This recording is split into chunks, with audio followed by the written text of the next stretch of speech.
ഇനി മേലിൽ ജീവൻ പോയാലും പുരുഷനെ വിട്ടുള്ള കളിയില്ല. പൊറുക്കണം, എന്റെ 2 പെൺമക്കളെ ഓർത്ത് പൊറുക്കണം. മക്കളെന്തള്ളേലും ഓർത്തൊന്നും പൊറുക്കൂല പുരുഷോത്തമൻ. പക്ഷെ ഒരു നായെ കൊന്നിട്ട് ജയിലിൽ പോകാൻ എനിക്ക് ഒഴിവില്ലാഞ്ഞിട്ടാ. എനിക്ക് പല്ലുവനെയാണ്.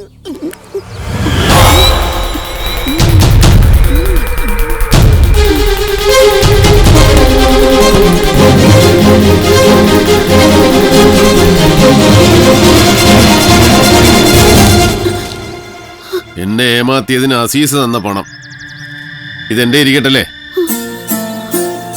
ഇതിപ്പോ എന്റെ പണം വെച്ചോ.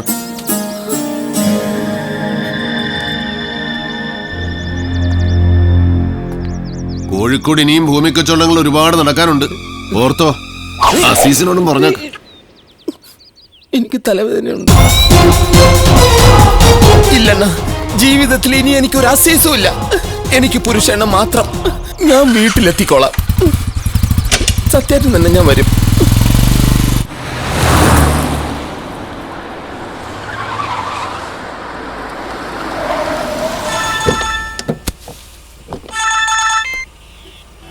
വലൈക്കുസ്ലാം ഹബീബേ. അങ്ങനെ ആ സ്ഥലം എന്റെ ആയിടൂ. ആ പരുന്തിനിട്ടൊരു പണി കൊടുക്കേണ്ടി വന്നു. പിന്നെ എന്റെ